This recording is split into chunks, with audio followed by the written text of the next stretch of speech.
Valber, é isso que eu ia perguntar do Solgov. Então, todo documento gerado no SEI, a gente assina aí pela canetinha.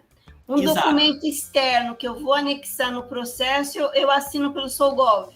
Pronto. Aí é que tá, e a gente vai falar um pouco disso, tá, professora?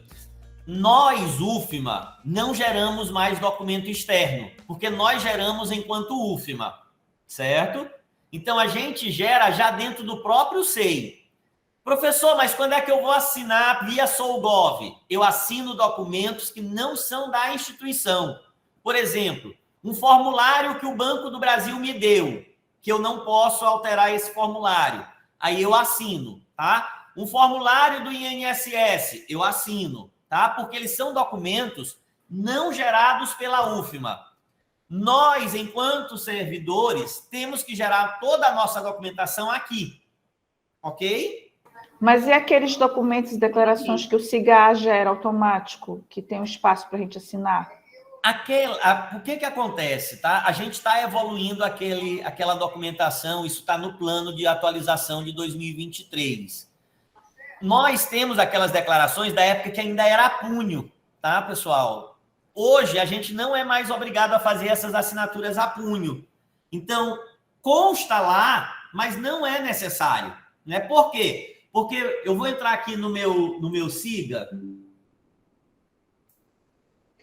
É porque a gente... Quando você SIGA, tem documentos da CAPES que a gente tem que assinar pelo Solgov, porque são documentos que não são gerados pela UFMA. Aí, nesse caso, a gente são da UFMA, mas eles vão da UFMA. Mas ele é um modelo que não é nosso, professora, né? A gente teria dificuldade de colocar ele no SEI para gerar dentro do próprio SEI. A senhora concorda? Olha aí, Valber, a questão que eu estava te falando lá da assinatura em bloco, ó, o pessoal está usando dessa, vamos dizer assim, não é um jeito brasileiro, mas o pessoal está tentando coletar assinatura, e aí pega o documento externo, né? Então, foi ventilado isso lá também no setor da medicina, então muita gente do próprio departamento precisava assinar um documento para ser encaminhado lá pelo secretário. Então, ele não conseguia, por não estar sabendo fazer a operacionalização correta da plataforma, então ele mandava o documento para um usuário, o usuário assinava via eletrônica, via Solgov, devolvia, ele mandava isso para um outro usuário e ia em sequência recebendo, certo? Sim. E esse passo que tu explicou, eu acho que só acrescentar que isso serve para o próprio setor, onde é o departamento, enfim, que está lotado aquele grupo de servidores. Não necessariamente também, além de externo, ele pode ser feito internamente. Perfeito. Inclusive, é muito fácil internamente, porque você acessa lá e vê tudo, né? Eu vou gerar uma declaração aqui, tá, pessoal? Gerei essa declaração de vínculo. Se você observar, no final da declaração, ela tem um endereço e tem um código. É o que nós chamamos de código de rastreabilidade. Então, eu não necessariamente precisaria assinar. Por quê? Porque essa declaração ela foi gerada por um sistema e ela pode ser validada, tá? Então, eu não precisaria mais assinar essas declarações de forma manual, né? Embora a gente ainda tenha, principalmente nas declarações finais, né, ainda aquele espaço lá para o coordenador assinar. Mas não é mais obrigatório, porque a própria legislação já dispensou isso. Ok? Boa tarde, professor. No caso de uma planilha de Excel que eu quero anexar no processo, eu assino com o Solgov? Aí você assina com o Solgov. Você gera um PDF e assina com o Solgov. Por quê? Porque você não consegue gerar isso dentro do próprio SEI, né?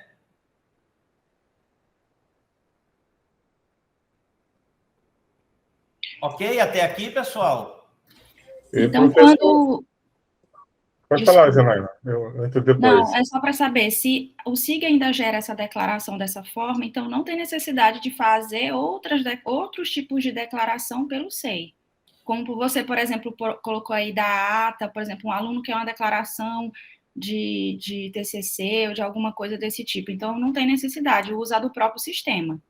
Teoricamente, sim. A questão, professor, é que existem algumas declarações que são muito específicas. Por exemplo, o Tribunal de Contas do Estado, quando o aluno vai fazer estágio, ele pede uma declaração informando a carga horária cumprida, o semestre vinculado. Então, tem uns elementos, e a gente não tem a declaração gerada automaticamente com os elementos que é solicitado. Então, a coordenação acaba tendo que gerar essa declaração, e aí essa declaração deveria ser gerada pelo SEI. Ah, sim, mas aí é um caso mais específico, né? Sim. Aí eu digo declarações gerais, uso o próprio Gerais SEI. é para tirar do sistema. Tá, certo. Até para evitar retrabalho dos coordenadores, né? Exatamente. Ordem de serviço, tá? Você gera pelo SEI também, tá, professor da biologia, Chapadinha. Carla, pois não? Tá borrado. Por favor, quando você diz que não se pode mais gerar documento externo, numa banca, por exemplo, onde tem um professor de defesa de monografia, onde tem um professor externo, em que ele não quer se cadastrar no SEI, então eu geralmente opto para que o professor, para que o orientador me entregue a ata com todas as assinaturas em PDF e eu anexo ela no... Não pode? Não. Porque o professor não quer se cadastrar no SEI, o professor externo. Aí ele é obrigado a se cadastrar. Por exemplo, eu Tá. participei agora de uma banca no Instituto Federal do Ceará. Quando eles me mandam um convite, a primeira coisa que eles informam lá no convite é que ao aceitar a participação, eu tenho que me cadastrar para poder fazer a assinatura no SEI. Lá a assinatura também é via SEI, tá? Das atas. Então, eu já sou notificado que se eu aceitar, eu tenho que ter o devido cadastro. Certo, Carla? Certo, obrigada. Professora Silvana? Boa tarde, professor. Professor Valber. Pois não. É o quê? Ana Paula, dos Colegiados Superiores. É porque eu vi quando você foi cadastrar o usuário externo, que era para colocar o prazo, não é? Sim. E aí, depois desse prazo, ele não tem mais acesso ao documento para ele assinar o processo na íntegra. Isso. No caso dos outros você pode que são renovar, tá? cadastrados. Se ele não assinou, você pode renovar. Você pode reencaminhar o pedido de assinatura. Certo. Mas e essa questão de prazo é só para usuário externo, não serve para as outras unidades cadastradas já previamente no sistema? Não, porque ele não aparece essa possibilidade de você estabelecer prazo de assinatura, né? Só para usuário externo que aparece essa funcionalidade. Então, a gente encerra o bloco e não comunica para a pessoa que precisa assinar a ata, no caso. O que eu normalmente faço, tá, Ana Paula? Quando eu abro um bloco, eu encaminho no próprio SEI um despacho para o e-mail da pessoa dizendo que tem um bloco aberto que ela precisa assinar. Aí fica no processo a informação da necessidade de assinatura. Deu para entender? Deu. É porque a gente já faz mais ou menos dessa forma, né? A gente encaminha o número do bloco, o número do documento que precisa ser assinado. Eu faço no próprio SEI, tá? Para poder ficar o registro que eu notifiquei a pessoa. Certo. A gente está começando a fazer dessa forma também. É porque nós temos muitos conselheiros, né? O conselho universitário tem uns 80 ou mais. E aí a gente tem que mandar para 80 pessoas, no caso. Então tem que ir acrescentando um por um, né? Não tem como fazer como no Gmail, fazer colocar os e-mails já pré-cadastrados para colocar só de uma vez, ou tem que fazer um por um? Tu pode criar no Gmail do Colegiados um grupo e colocar o e-mail do grupo aqui. Aí ele vai. Entendeu, raciocínio? Eu não sei como fazer isso. Eu entendi, mas eu não sei como fazer isso dentro do SEI.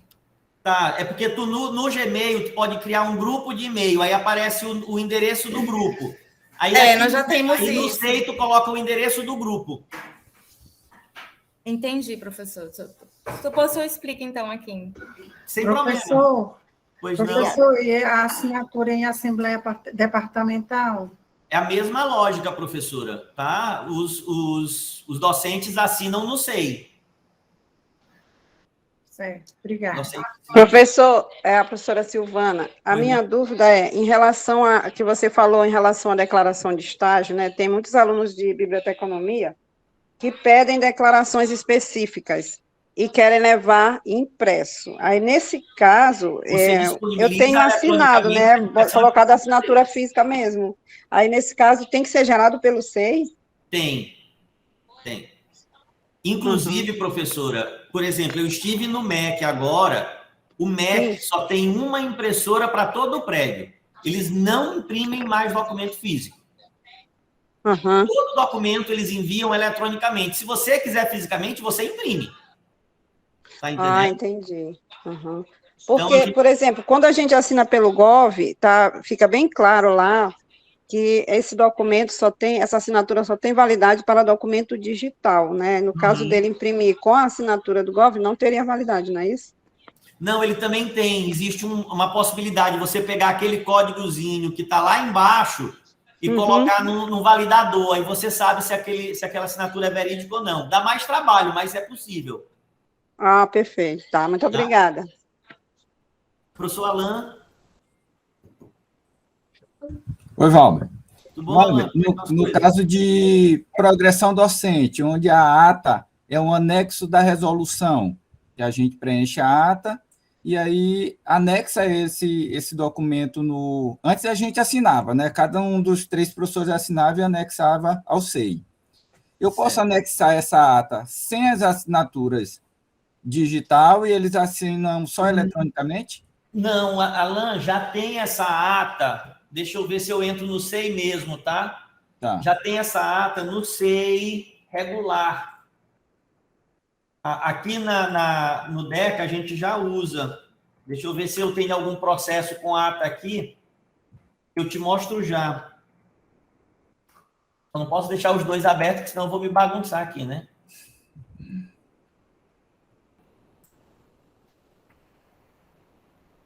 Ó, tá bem aqui o nosso parecer, ó. Você já consegue fazer o parecer, Alan, aqui mesmo, ó. Tá vendo? Então, você pode fazer aqui, sem problema nenhum. Mas como é que eu tenho acesso a ela? A esse formulário aí? Aqui a gente montou, dentro dentro como modelo de parecer, e a gente já usa isso aqui como modelo. Se tu quiser, eu te mando depois. Me manda uma mensagem que eu te mando esse modelo. Por favor, eu quero sim. Eu vou fazer o seguinte, eu vou pedir para a Irema, tá? Incluir esse parecer como parecer de progressão. E aí ele fica disponível no próprio SEI para todo mundo. Só precisa fazer os ajustes, tá? Tá ok. Irema, me lembra disso aqui, tá? Para a gente fazer. Obrigado. Pós-graduação em... Pois não, pode falar. Filosofia. Professor Valber, eu gostaria de uma dúvida, né? Sim. As atas que já foram realizadas das defesas, já foram realizadas algumas defesas em janeiro e fevereiro, né? Sim. Essas atas que já foram encaminhadas para a AGUFMA, elas serão validadas, não foi pelo SEI, foi pela assinatura do GOV. A gente tem essa orientação desde o ano passado, tá? Eu estou sugerindo que o que já foi, a gente não retrabalhe, né? Não faça retrabalho, mas que a gente tente começar a organizar, né? Para que a gente, né, faça do jeito que é mais adequado, de acordo com as normas. Né? Perfeito. Por exemplo, eu hoje estou impedido de receber documento assinado manualmente, tá? Eu até recebo o documento assinado, PDF assinado com SolGov, né? Assinatura digital. Mas manualmente eu aqui na PPGT não posso mais fazer nenhum pagamento com documento que esteja tramitando com assinatura manual, né? Então eu já estou impedido. Então, assim, gradativamente vai acontecer isso também em outras áreas, né? Perfeito. Como é que eu faço, então, para criar ata de qualificação e ata de defesa? Não sei, você pode dar uma pincelada rapidinho, uma coisa sem tomada de tempo? Nada, bem aqui, professor, o senhor está vendo aqui incluir documento? Sim. Tá? Eu acho que já existe ata de qualificação, deixa eu ver aqui, qualificação, ó. Ata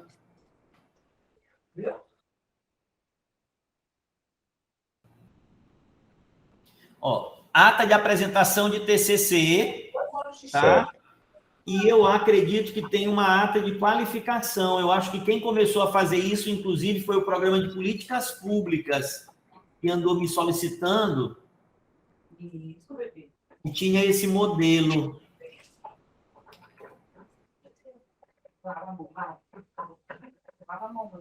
Eu acho que é na própria ata de TCC que ele diz se é qualificação. Quer ver?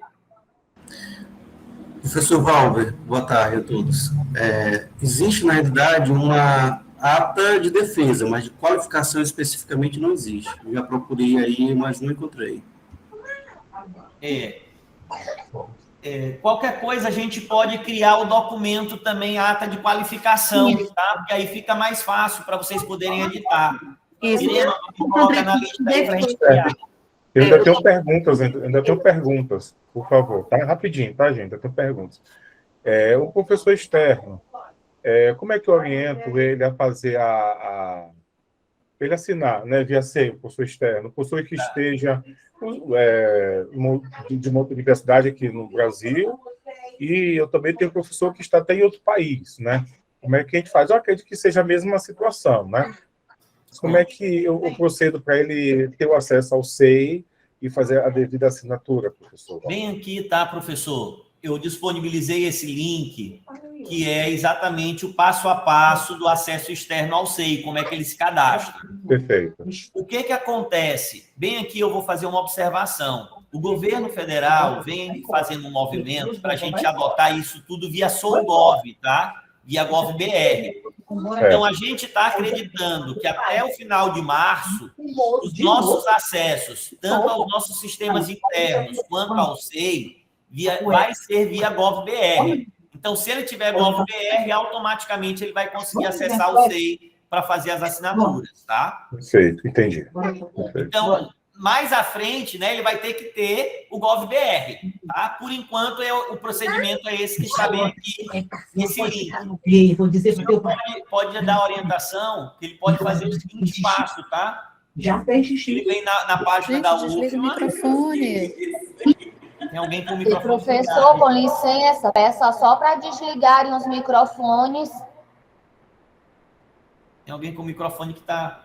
Alberto, como gestor, tu consegue fazer mas é isso? porque eu tenho 200... Já desligaram, gente, já desligaram lá. Bem aqui, tá, pessoal? Na página da UFMA, tá? Na página, no portal padrão, tem o SEI, tá? Bem aqui tem acesso externo ao SEI. A pessoa, tá? Precisa preencher este formulário, tá? Ele vai preencher esse formulário, vai fazer o cadastro. Vai chegar um e-mail para ele, tá? Ele vai precisar encaminhar uma documentação validadora. Quando a gente for para o GovBR, essa documentação validadora não vai ser mais preciso, porque o próprio governo federal vai estar validando esse acesso. Mas, por enquanto, ele é meio... dá um pouquinho mais de trabalho, né? Porque ele precisa preencher os dados do acesso, né? E depois encaminhar a documentação. Certo, professor? Deu para entender? Certo, professor. Deu para entender claramente. Muito obrigado pela explicação. Eu vou pintar. E se tiverem algum problema na hora do cadastro, vocês podem pedir para ele manter contato com a DEPA, que a DEPA está à disposição para apoiar.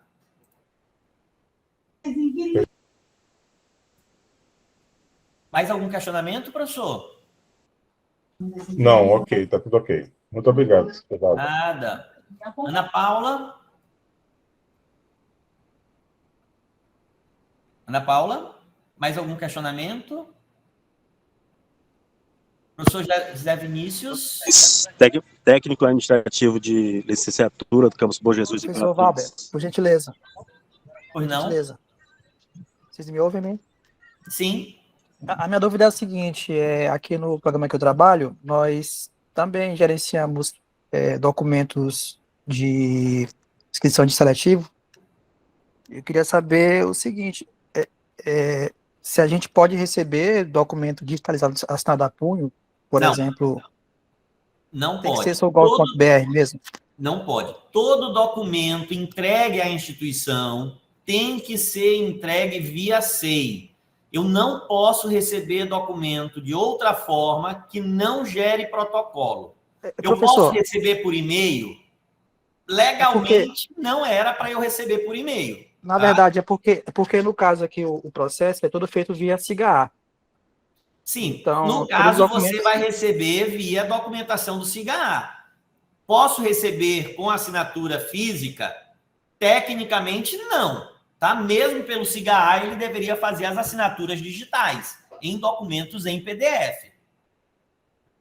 Certo, o correto então, é esse. Tá? Você está me perguntando o correto. Se então, vocês validarem, vocês assumem o risco da validação. Ok. Então, o programa pode exigir claramente que o candidato assine pelo gov.br.